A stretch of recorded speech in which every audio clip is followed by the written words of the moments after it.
Well, hello everybody. This is David Bianco. Well, it's more than midway through 2023, and I recognized I hadn't done a video yet on what I think so far is the best new release of 2023. So we're going to be talking about that next, here as we take our next Safe and Sound Texas audio excursion.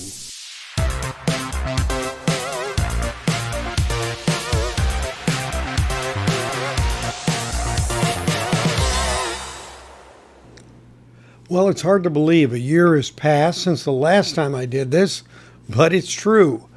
So last year in 2022, mid-year, at that point, I had said that I believed, for me, the record that had the most impact on me that had been released in the first half of 2022 was The Tipping Point by Tears for Fears. And as it so happened, by the end of the year, I still believed that was the winner for me, and I hailed it as the best of the year. Now, having seen Tears for Fears about a week ago and seeing them perform some of the tracks live, it really only reinforced my belief in that album. But this year, I've taken a look at a lot of different records, including those by more independent artists, which I always look at, but sometimes they don't get the same notoriety or buzz. So it just so happens to be appropriate that this year, the album that I have picked is in fact by a band that, well, you may not have heard of. It's called Nick Perry and the Underground Thieves, and the album is called Terra. And so this one has a bit of a story behind it. Some of you may know it from being here in the VC community and seeing some videos on this. So Concert Buddy, who I am wearing his t-shirt here appropriately, made me aware of this band and asked me to be one of the people to preview it before we had a live stream about it. And Concert Buddy had also done an interview with Nick Perry. And it was a very interesting interview. But I honestly didn't listen to the interview until after I listened to some of the record, or actually all of the record digitally, and came up with some conclusions about the album. And it's one that is very unique in many, many ways. One of the things unique is you talk about an independent artist. Well, Nick set out to do this all on his own, to fund it, to not have a label, and to really go for the gusto. All sorts of branded materials, and he made sure he did it on vinyl. You can listen to the interview with Concert Buddy. I'll provide a link to that here. And it's just very interesting. You see, I grew up in an age when there were a lot of what I'll call concept albums. Think of them. We had, Yes was big into that, Close to the Edge, for example. Pink Floyd was big into that, The Wall, Dark Side of the Moon, a lot of concept albums. Well, there aren't a lot of concept albums that come out these days, and this one is a long album in that it has 14 tracks on it. And so from the beginning, Nick made this knowing it was going to be a double LP. So he didn't skimp on anything or try to compress it so that it fit onto one LP.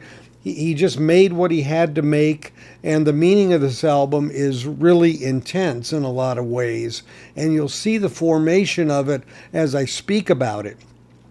But for me, the musicality of this album and the breadth of different artists that I think he has called upon from his past in terms of what he has heard over the years and the influences that come into these songs are really unbelievable. And I don't know necessarily that they're done on purpose, in other words, forced, but I think these are just influences. And then as a listener, I start to pick up some of these recollections. And I've done this with some other folks in the VC community to see if they pick up on it as well, not giving them any clues or anything. And to a person, they all really came to similar type conclusions. And this album is rich in theme, it is rich in writing, it is rich in the artistry, it is rich in the mix and the engineering. It is rich in the overall sound on vinyl. It really is the whole palette. Now, for those of us who are really, people who just like a song or a record and really just want to hear a snippet here or there, the good news is this has some great tunes that can be taken individually as well. But when you take it from start to finish, thematically, it is a very rich experience. And that's what's really different about this album. It's very mature in that way. And I can't honestly remember an album in a long time that I really had that experience with. And it really sticks with me. I mean, when I listen to the record, it's almost like I really want to listen to all of it. I mean, it's hard, for example, on Dark Side of the Moon you could pluck a song here or there, but really a lot of it has to flow. And it's kind of that way with Terra Firma, which means the earth, the soil of the earth. And you'll see where that comes up in the meaning of this album. As is often the case with many covers and the artwork that's done, there's meaning in it. And this album is no different. If you look at the front cover where it says Nick Perry and the Underground Thieves, you have a tree with leaves. And down below the earth, you have the dead branches on a tree, terra firma. If you flip the album to the backside, the trees are reversed.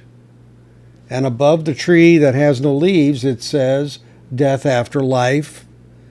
And below on the tree that has the leaves on the bottom this time, it says life after death. It also says on the side to be played at maximum volume, and I would agree with that.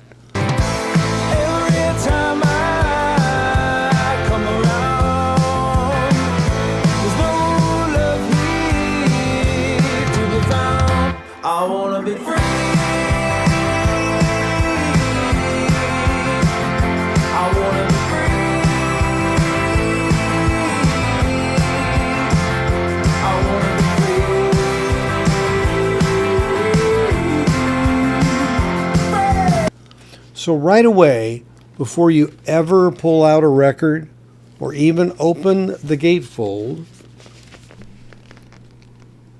you get an idea of where this album is going. Waiting for You was, I went up to the Poconos.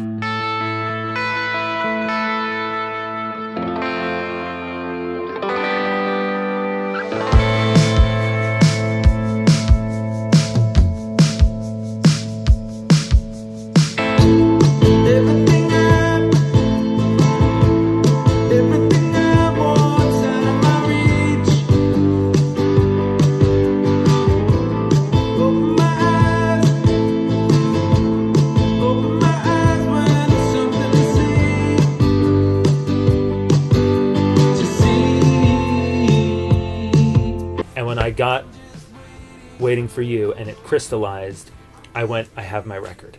It put everything that was kind of floating around, it somehow made it clear. It was like the lens.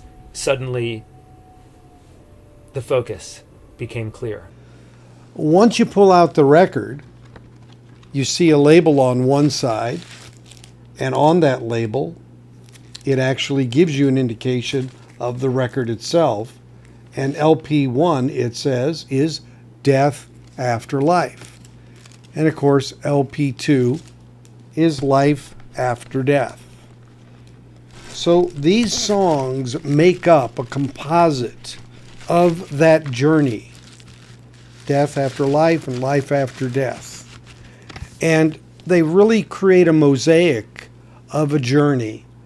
And they come to a summation with the song Terra Firma, kind of as the bookend, so to speak, of the record. Kind of right down the spine, Terra Firma. And you have one side of the journey and the other side of the journey. And I think all this was very deliberate by Nick. The way he built the album, the way he laid it out, the songs that were written and their meaning. And it's just they all kind of mold together. I want to be able to live in my own skin for the time that I'm here. It didn't occur to me that I could make any other record than what I'm making now. We beat ourselves up. We are our own worst enemies. And we are oftentimes run by our minds. Is there another way? You know? And this album, for me, kind of confronts these themes. Mortality, the journey of self-discovery. Who am I on this journey? What is my place? What is my purpose? Is there a purpose? What is the purpose of all of this? And finding peace with the idea that maybe there is and maybe there's not. And in here you have rockish, you have some blues, you have some things that sound like Pink Floyd, you have some things that sound like Yes. I mean, there's luscious organs, there's cellos, there's rockin' guitars, really good drumming, and excellent mixing, excellent engineering, really a great song by song on headphones that you listen to, and the instrument placement and everything is just so well done. Just a very mature rendition of a recording, like nothing I've heard in a long time. And Nick's been around quite a while, and if you watch Concert Buddy's video on the interview, you'll get the backstory. But he's been around, and he's been on a journey that brought him to really want to independently do this. And ultimately, and I think that this is probably true of most artists, is it's for us. You know, I'm making this album for me. Of course, I'm making it to share it, and I hope that people hear it and feel something and love it, but I'm making the record for me. And you can just see the care that was done in this, the marketing that was done in getting it on vinyl, taking that cost on himself to do it his way.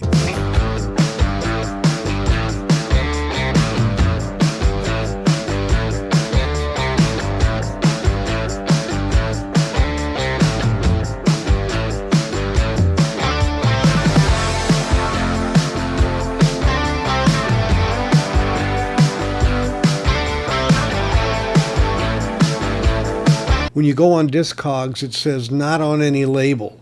So, you know, if you go to nickperrymusic.com, you will be able to pick this up.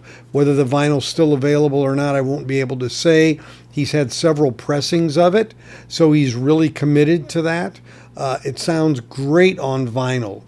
I could go song by song into this record and tell you the different things about it, but go ahead and stream it. It's on all the popular streaming platforms, and listen to it. Give this artist some due, because you can just see the effort that was done to make this. And for me, as someone who really enjoys a well-done record, not only from the musicality of it, but also the writing, the recording, the mixing, and the very sound that it comes out with, this really hits a 10 on all scales. It's a very emotional experience. Even some of the songs you can relate to from your own life or in the life towards those that have left. It's just very much a very rich experience. And so it's great to bring an album like this to you and to say, hey, these independent artists out there, give them some love, because they're really doing yeoman's work on trying to present great material to us. I really love the separation that's done in the instruments, the drumming back and forth with the single drummer, and the way the mic placement is done is very, very agreeable to my taste. I really like the fact that it took time in the studio. You can tell that they did a yeoman's job on making a great recording. Finally, I want to say thank you to concert buddy Chance for allowing me the opportunity to even hear this album and experience it. I may well have never heard of it, and here it is, my favorite album of the year so far. So thank you very much for that opportunity. It just goes to show what these relationships in the vinyl community can bring to you through the love of music. And a special thank you to Nick Perry, who we reached out to get approval for me to be able and do these videos, show his material, and provide you some insight into it. He does have a YouTube page. I'd suggest you go on there and watch some of these very developmental videos of how things were put together. It's super interesting, and I really appreciate his use of analog tape and his fidelity to using vinyl, and now even going into cassettes. Really a great thing to be doing in this revolution of retro music, with vinyl and cassettes coming back and bringing to new listeners great music. So for now, this is my pick. Thanks for joining me. As always, if you haven't subscribed, consider doing so by clicking on the bell. A thumbs up or like is great for my algorithm, and comments are always welcome. Give it a listen. Let me know what you think of it. Thanks for watching as always, and we'll catch you next time at our next Safe and Sound Texas audio excursion. Take care, everybody.